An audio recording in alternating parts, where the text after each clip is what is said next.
Hello बच्चों, कैसे हो आप लोग। बच्चों आज के शाम का शिफ्ट का पेपर है, मतलब सेकंड शिफ्ट का पेपर है, और जिसमें से पहला ही क्वेश्चन है डायमेंशन पे पूछा है। कह रहा है कि what is the dimensional formula of 1/μ0 बच्चों कुछ नहीं करना है, आपने एक फार्मूला पढ़ा होगा 1/√μ0 इक्वल टू कितना c। अगर बच्चों यहाँ पे 1/μ0 है तो दोनों साइड में स्क्वायर कर दोगे तो यहाँ पे बचेगा 1/μ0 इक्वल टू कितना c²। c क्या होता है बच्चों, स्पीड ऑफ लाइट होता है। तो इसका मतलब 1/μ0 का जो डायमेंशन होगा वो स्पीड ऑफ लाइट के मतलब l⁻⁻1 स्पीड का स्क्वायर कर दोगे तो यहाँ से हो जाएगा कितना बच्चों l² t⁻⁻2। आपका देखोगे सेकंड ऑप्शन करेक्ट है। तो बच्चों हम देखते हैं अब नेक्स्ट क्वेश्चंस।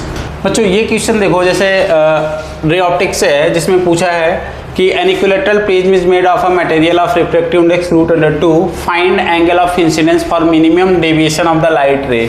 मतलब प्रिज्म का क्वेश्चन है जिसमें आपको रिफ्रैक्टिव इंडेक्स दिया है √2 और इक्विलेटरल प्रिज्म दिया है। तो इक्विलेटरल प्रिज्म में बच्चों ए जो होगा, एंगल ऑफ प्रिज्म जो होगा वो कितना होगा, 60 डिग्री होगा। म्यू की वैल्यू कितना दिया है √2। हमसे पूछ रहा है कि एंगल ऑफ इंसिडेंस मतलब कि आई की वैल्यू पूछ रहा है फॉर द मिनिमम डेविएशन। ठीक है, मिनिमम डेविएशन के लिए हमसे एंगल ऑफ इंसिडेंस पूछ रहा है। हमारे पास सबके दिमाग में एक ही फार्मूला आएगा, वो आएगा म्यू इक्वल टू कितना साइन ए प्लस कितना डेल्टा एम डिवाइड बाई 2 अपान में कितना साइन ए बाई 2।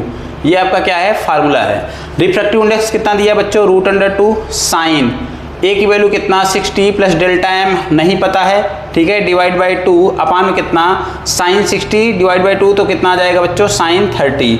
अब यहाँ पे जरा देखो, यहाँ से अगर साइन 30 को उधर ले जाके मल्टीप्लाई कर देंगे, साइन 30 की वैल्यू कितना होता है 1/2 इक्वल टू हो जाएगा कितना साइन 60 प्लस कितना डेल्टा एम डिवाइड बाई कितना 2। यहाँ से आ जाएगा, सॉल्व करोगे तो 1/√2 इक्वल टू कितना साइन 60 प्लस कितना डेल्टा एम डिवाइड बाई कितना 2। अब 1/√2 कितने का वैल्यू होता है बच्चों, साइन 45 का। तो यहाँ से अगर दोनों साइड में ले लें तो यहाँ पे बचेगा 45 डिग्री इक्वल टू कितना 60 डिग्री प्लस कितना डेल्टा एम डिवाइड बाई कितना 2। इस 2 का इधर ले जाके मल्टीप्लाई कर देंगे तो 90 डिग्री इक्वल टू कितना 60 डिग्री प्लस कितना डेल्टा एम।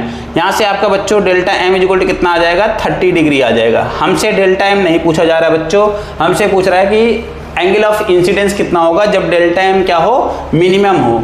तो बच्चों फॉर मिनिमम डेविएशन के लिए हमने एक फार्मूला पढ़ा था कि डेल्टा एम जो होता है वो होता है आई प्लस ई माइनस कितना ए। ठीक है, तो यहाँ पे जरा देखोगे आई और आई कितना हो जाएगा, क्योंकि i बराबर e होता है तो यहाँ पे हो जाएगा 2i minus A equal to कितना डेल्टा एम की वैल्यू कितना है 30 इक्वल टू कितना 2i माइनस कितना 60। ये इधर जाएगा तो कितना हो जाएगा 90 इक्वल टू कितना 2i।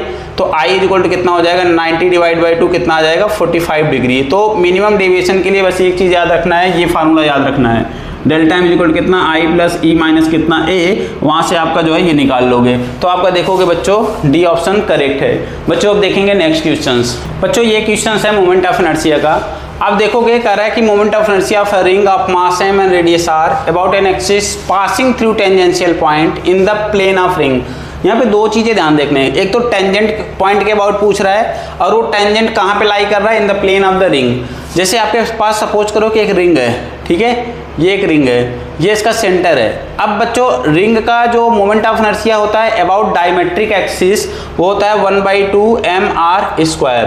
अब टेंजेंट अगर बच्चों यहाँ पे मान लो कि एक टेंजेंट लाइन इस तरीके से ड्रा कर दें, आपसे पूछा जा रहा है कि इस टेंजेंट के अबाउट मोमेंट ऑफ इनर्शिया कितना होगा, इसके अबाउट मोमेंट ऑफ इनर्शिया कितना होगा। तो ये लाइन और ये लाइन, ये जो डायमेट्रिक एक्सिस है और ये जो टेंजेंट है दोनों एक दूसरे के क्या हैं बच्चों, पैरेलल हैं। और यहाँ पे आप देखोगे जब मान लो कि इसके अबाउट हमें बताना है, इसको हमने मान लिया आई डैश, तो आई डैश इक्वल टू होगा बच्चों जो डायमेट्रिक एक्सिस है उसके अबाउट कितना है mr²/2 प्लस कितना होता है ये डिस्टेंस जो होता है r प्लस कितना लिख देते हैं mr²। तो यहाँ पे आ जाएगा आपका कितना 3/2 mr²। यहाँ पे बच्चों जो हमारा होगा बी ऑप्शन करेक्ट होगा। गलती क्या करते हैं बच्चों, बच्चे ना क्वेश्चंस पढ़ते टाइम आप लोगों से जो गलती हो सकती है, आप कभी कभी इस टेंजेंशियल पॉइंट तो ध्यान दे देते हो लेकिन ये ध्यान नहीं देते हो कि in the plane of the ring है या perpendicular plane of the ring है। जैसे कि नॉर्मली बहुत सारे बच्चे इस हाँ देख लेंगे टेंजेंशियल पूछा है तो वो क्या करते हैं, वो ये वाला आंसर निकाल देंगे। जैसे मैं बता दे रहा हूँ गलती कहाँ करते हैं, जैसे हम एक रिंग ले लिया। अब इसका इस एक्सिस के अबाउट, ठीक है, इस एक्सिस के अबाउट वो एक्सिस जो सेंटर से पास कर रही है और परपेंडिकुलर टू द प्लेन है, उसके अबाउट मोमेंट ऑफ इनर्शिया कितना होता है, mr²। अब उनके ध्यान में क्या आएगा, टेंजेंट लाइन, ये ध्यान दे दिया कि हाँ टेंजेंट लाइन इसके अबाउट पूछ रहा है, वो ये नहीं देखेंगे कि ये tangent line perpendicular to the ring है या प्लेन ऑफ द रिंग में है, जबकि क्वेश्चन पूछा है प्लेन ऑफ द रिंग का। वो क्या करेंगे, perpendicular to the plane of the ring निकाल के चले आएंगे, जो कि आंसर गलत हो जाएगा। अब इसके अबाउट देखोगे तो बच्चों यहाँ से ये हो जाएगा, इसके अबाउट देखोगे तो क्या कर जाओगे, ये इसके अबाउट हो जाएगा तुम्हारा I = कितना, mr² प्लस कितना mr², तो ये आ जाएगा आपका कितना, 2mr² आ जाएगा। तो ये गलती नहीं करना है बच्चों, ठीक है। क्वेश्चंस को ध्यान से पढ़ोगे तो बहुत इजीली कर सकते हो। अब हम देखेंगे बच्चों नेक्स्ट क्वेश्चन। बच्चों ये देखो क्वेश्चंस कितना इजी क्वेश्चन है। पूछा क्या है, a block of mass M is suspended in a vertical plane with the help of 2 light strings as shown, find the ratio of tension T1 and T2। एक दो स्ट्रिंग्स है, एक strings ये है और दूसरा स्ट्रिंग ये है, इससे एक पार्टिकल हैंग कराया गया है। मान लिया कि इसमें टेंशन T1 है और इसमें कितना टेंशन है, T2 है। अब एक चीज़ बताओ, हमें ये अगर इक्विलिब्रियम में होगा तो इसका कंपोनेंट अगर रिजॉल्व करेंगे तो ये कितना हो जाएगा, यहाँ से देखेंगे ये हो जाएगा T1 sin 30 और इसका देखेंगे तो ये हो जाएगा कितना, T2 sin 60, और इधर एक कंपोनेंट होगा T2 cos 60 और इधर होगा कितना, T1 cos 30। अब यहाँ पे T1 और T2 का रेशियो पूछा है तो आपको कुछ नहीं करना है, ये इसके बराबर होगा क्योंकि ये इक्विलिब्रियम में है, तो यहाँ से T1 cos 30 इक्वल टू किसके हो जाएगा, T2 cos 30 के। अब यहाँ से 60 के, यहाँ पे इन दोनों को बराबर करोगे तो बच्चों देखोगे T1/T2 अगर कर देंगे तो ये हो जाएगा कितना, cos 60 डिवाइड बाई कितना, cos 30। cos 60 कितना होता है बच्चों, 1/2 और cos 30 होता है √3/2, तो यहाँ से 2 से 2 कैंसिल हो जाएगा, तो T1/T2 जो आएगा वो कितना आ जाएगा, 1 कितना, √3। आपका देखो कौन सा ऑप्शन सही है, सी ऑप्शन सही है, ठीक है बच्चों। इतने इजी क्वेश्चंस आ रहे हैं। अब देखेंगे हम नेक्स्ट क्वेश्चंस। बच्चों ये क्वेश्चन देखो इलेक्ट्रोस्टैटिक का है, कह रहा है कि एक यूनिफॉर्मली चार्ज रिंग है जिसपे चार्ज कितना Q है और उस रिंग का रेडियस R है। Find the distance from the centre on the axis of ring where electric field is maximum. सबसे पहली चीज़ बच्चों कि इलेक्ट्रिक फील्ड इस एक्सियल पॉइंट पे एट डिस्टेंस x कितना होगा, तो इसका फार्मूला मैंने आप लोगों को बता रखा है कि क्लास में करा भी रखा है, KQX अपान में बच्चों R² प्लस x² पावर कितना होता है, 3/2 होगा, ठीक है। अब अगर ध्यान से देखो बच्चों, पूछ रहा है कि यहाँ पे पॉइंट P पे x डिस्टेंस पे इलेक्ट्रिक फील्ड तो ये होगा, ये तो सबको पता होगा, लेकिन पूछ रहा है कि ये इलेक्ट्रिक फील्ड x की किस वैल्यू पे, x की कितना, r के टर्म में x की वैल्यू कितना हो कि ये मैक्सिमम हो। कोई भी फंक्शन मैक्सिमम तब होगा जब उसका फर्स्ट डेरिवेटिव पुट करते हैं इक्वल टू किसके बच्चों, 0 के। अब आप जरा देखो यहाँ पे अगर इसको डिफ्रेंशिएट कर दें इलेक्ट्रिक फील्ड को विथ रिस्पेक्ट टू x और उसको पुट कर दें इक्वल टू 0 तो हमें आंसर मिल जाएगा। अब जरा देखो यहाँ पे अगर हम d/dx कर दें और यहाँ पे लिख दे बच्चों कितना, KQ(x) अपान में कितना, R² प्लस कितना, x² पावर कितना, 3/2, ठीक है। यहाँ से अगर देखो बच्चों, यहाँ पे अब हमने जो डिफ्रेंशिएशन किया d/dx कितना है बच्चों, KQ(x) अपान में कितना, R² प्लस कितना, x² पावर कितना, 3/2, इसको पुट करना इक्वल टू 0 के।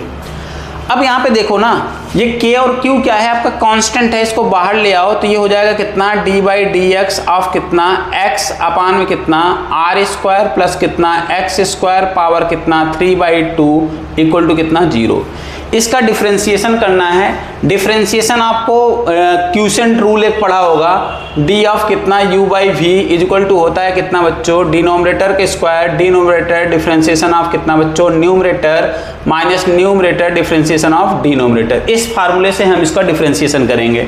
इसको हम u मान लेंगे और इस पूरे टर्म को क्या मान लेंगे, v मान लेंगे। अब यहाँ पे जरा देखना बच्चों, KQ, ठीक है। यहाँ पे हमने क्या किया, डिनोमिनेटर का होल स्क्वायर करोगे तो आप जरा देखो डिनोमिनेटर है कितना, R² प्लस x² का पावर 3/2 है, तो इसका स्क्वायर करेंगे तो बच्चों तो हमारा कितना बचेगा, ये R² प्लस x² पावर 3/2 का स्क्वायर करोगे तो यहाँ क्यूब बचेगा, ठीक है। अगर नहीं समझ में आ रहा तो देख लो, 3/2 का स्क्वायर करेंगे तो ये 2 से 2 कैंसिल हो जाएगा, हमारे पास बचेगा कितना, r square plus x square का क्यूब। अब यहाँ पे ये v स्क्वायर हो गया, डिफरेंस यहाँ पे लिखेंगे कितना, denominator r square plus x square power कितना बच्चों 3/2 इनटू कितना, डिफरेंशिएशन ऑफ न्यूमरेटर, न्यूमरेटर कितना है x है और उसका डिफरेंशिएशन कितना होगा 1 माइनस कितना बच्चों u क्या है आपका x है। अब क्या करेंगे, डिफरेंशिएशन ऑफ डिनोमिनेटर, जब डिनोमिनेटर का डिफरेंशिएशन करेंगे तो 3/2 r स्क्वायर प्लस कितना x स्क्वायर पावर कितना 3/2 माइनस 1 तो कितना बच्चों 1/2 इंटू कितना हो जाएगा 2x हो जाएगा।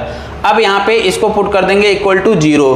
अब जैसे बच्चों यहाँ पे देखोगे 2 से 2 कैंसिल हो जाएगा तो यहाँ पे बचेगा क्या, अब जरा देखो यहाँ पे, यहाँ से के क्यू क्या हो जाएगा, यहाँ पे ले जाएंगे, के क्यू 0 हो नहीं सकता है तो इसको छोड़ देंगे, ये चीज़ यहाँ पे डिनोमिनेटर में है जो यहाँ पे जाएगा 0 हो जाएगा।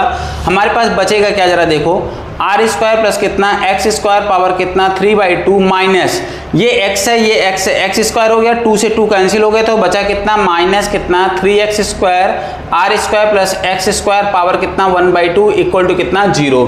अब ये चीज माइनस में है तो उधर जाएगा तो प्लस हो जाएगा, इसको लिख लेते हैं 3x square r square plus कितना x स्क्वायर पावर कितना 1/2 इक्वल टू कितना बच्चों r स्क्वायर प्लस कितना x स्क्वायर पावर कितना 3/2। यहाँ से देखेंगे 3x स्क्वायर इक्वल टू हो जाएगा बच्चों r स्क्वायर प्लस कितना x square power 3/2 divide by कितना r स्क्वायर प्लस कितना x स्क्वायर पावर कितना 1/2। अब जरा यहाँ पे देखो आप, यहाँ से ये ऊपर जाएगा तो पावर -1/2 होगा और 3/2 माइनस 1/2 तो 2/2 बचेगा जिसकी वैल्यू कितनी होगी 1, तो ये हो जाएगा 3x स्क्वायर, यहाँ पे बचेगा r स्क्वायर प्लस कितना बच्चों x स्क्वायर। अब ये x स्क्वायर इधर आएगा तो कितना हो जाएगा 2x स्क्वायर इक्वल टू कितना r स्क्वायर।